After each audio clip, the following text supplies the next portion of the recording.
ബഷീർ കൃതികളെ അടുത്തറിയാം. 40ഓളം കൃതികൾ ബഷീർ രചിച്ചിട്ടുണ്ട്. ഇവയിൽ പല സന്ദർഭങ്ങളും കഥാപാത്രങ്ങളും വായനക്കാരുടെ മനസ്സിൽ ഇന്നും പച്ച പിടിച്ചു നിൽക്കുന്നു. ചില ബഷീർ കൃതികളും കഥാപാത്രങ്ങളും ഇതാ. പാത്തുമ്മയുടെ ആട്. ബഷീറിന്റെ ഏറെ പ്രസിദ്ധമായ നോവലാണ് പാത്തുമ്മയുടെ ആട്. 1959 പ്രസിദ്ധീകരിച്ച ഈ നോവലിന് പെണ്ണുങ്ങളുടെ ബുദ്ധി എന്നൊരു പേരും ഗ്രന്ഥകർത്താവ് നിർദ്ദേശിച്ചിരുന്നു. ബഷീറിന്റെ ഉമ്മ, സഹോദരങ്ങൾ, അവരുടെ ഭാര്യമാർ, കുട്ടികൾ തുടങ്ങിയവർ അടങ്ങുന്ന കൂട്ടുകുടുംബം ഒരു കൊച്ചു വീട്ടിൽ ഒരുമിച്ചാണ് കഴിഞ്ഞിരുന്നത്. അവിടെ നടക്കുന്ന ദൈനംദിന സംഭവങ്ങൾ തൻ്റെ തനതു ശൈലിയിൽ വിവരിക്കുന്ന കഥയാണിത്. വീട്ടിലെ ഓരോ കുടുംബാംഗവും സഹോദരി വളർത്തുന്ന ആടും വരെ ഈ നോവലിലെ പ്രധാന കഥാപാത്രങ്ങളാണ്. ബാല്യകാലസഖി. ഒന്നും ഒന്നും കൂട്ടിയാൽ ഇമ്മിണി വല്യൊന്ന് എന്ന ശൈലി മലയാളത്തിന് സംഭാവന ചെയ്ത നോവലാണ് ബാല്യകാലസഖി. ബഷീറിന്റെ നോവലുകളിൽ ഏറ്റവും അധികം ചർച്ച ചെയ്യപ്പെട്ട കൃതികളിൽ ഒന്നാണിത്. മജീദും സൂരയും തമ്മിലുള്ള പ്രണയവും അവരുടെ ജീവിതത്തിൽ സംഭവിക്കുന്ന മാറ്റങ്ങളും ഒക്കെയാണ് ഇതിലെ പ്രമേയം. മതിലുകൾ. ശ്രദ്ധിച്ചു കേട്ടുകൊള്ളണം. സംഭവം കുറെ പഴക്കമുള്ളതാണ്. നമ്മൾ സാധാരണകാലം എന്നൊക്കെ പറയാറുണ്ടല്ലോ. ആ മഹാകാലത്തിൻ്റെ അക്കരെ നിന്നുള്ളതാണ്. ഞാനിപ്പോൾ ഇക്കരെയാണെന്ന് ഓർക്കണം. ഏകാന്തമായ ഹൃദയം അതിൻ്റെ മഹാതീരത്തു നിന്നു വന്നു ചേരുന്ന ശോകഗാനമാണിത്. ബഷീറിൻ്റെ ആത്മകഥാപരമായ നോവലായ മതിലുകൾ ഇങ്ങനെയൊരു ആമുഖത്തോടെയാണ് ആരംഭിക്കുന്നത്.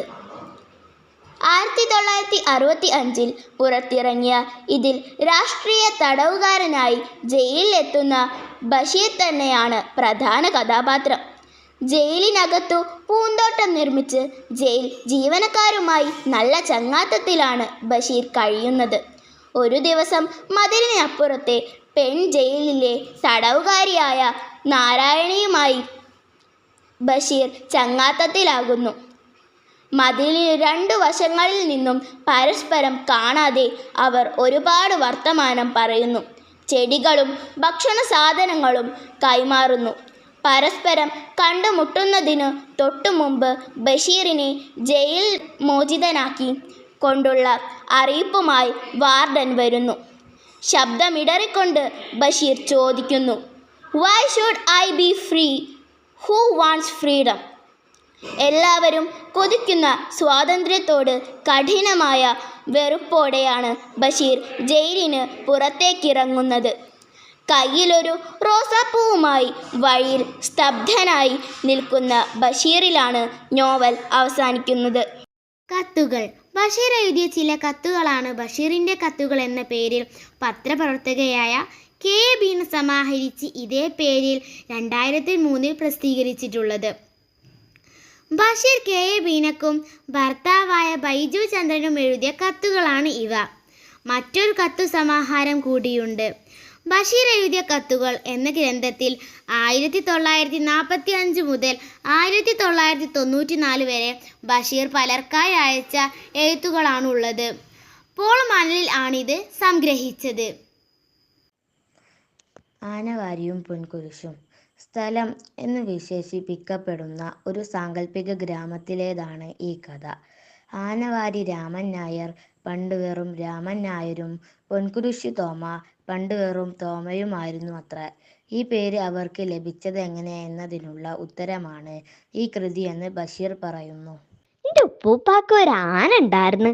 1951 പ്രസിദ്ധീകരിച്ച ഈ നോവലിൽ നിഷ്കളങ്കയായ കുഞ്ഞു പാത്തുമ്മയും നിസാർ അഹമ്മദും തമ്മിലുള്ള പ്രണയവും ഹാസ്യത്തിൽ പൊതിഞ്ഞ സാമൂഹ്യ വിമർശനവുമാണ് വിഷയം. പണ്ടെങ്ങാണ്ടുണ്ടായിരുന്നു എന്ന് വിശ്വസിക്കുന്ന ആന പോയ ഐശ്വര്യത്തിന്റെ അടയാളമാണ്. തുന്നരി, ബൈതനങ്ങ, വയക്കിടുക, ചുമ്മാരി, ഉമ്മിണി, തുട്ടാപ്പി തുടങ്ങിയ കുഞ്ഞു പാത്തുമ്മയുടെ സ്വന്തം പ്രയോഗങ്ങളെല്ലാം രസകരമാണ്. സമൂഹത്തിലെ അന്ധവിശ്വാസങ്ങളും നിരക്ഷരതയും അവസാനിപ്പിക്കാനുള്ള ബഷീറിന്റെ ആഹ്വാനം ഈ നോവലിൽ മുഴുനീളം കാണാം. ഭാർഗവി നിലയം. കണ്ടാൽ ഭയം തോന്നിക്കുന്ന വീടുകൾക്ക് ചിലർ ഭാർഗവി നിലയം പോലെ എന്ന് പറയാറുണ്ട്. ഈ ശൈലി വന്നത് ബഷീറിന്റെ കയ്യിൽ നിന്ന് തന്നെ. നീലവെളിച്ചം എന്ന ചെറുകഥയാണ് ഭാർഗവി നിലയം എന്ന സിനിമയായി മാറിയത്. ഒറ്റപ്പെട്ട വീട്ടിൽ താമസിക്കുന്ന എഴുത്തുകാരനും അവിടുത്തെ കിണറ്റിൽ വീണ് മരിച്ച യുവതിയുമാണ് ഇതിലെ പ്രധാന കഥാപാത്രങ്ങൾ. വിൻസെന്റ് സംവിധാനം ചെയ്ത സിനിമയ്ക്ക് തിരക്കഥ രചിച്ചത് ബഷീർ തന്നെ. ജീവിതം യൗവന തീക്ഷ്ണവും പ്രേമസുരഭിലവുമായ എന്ന് തുടങ്ങുന്ന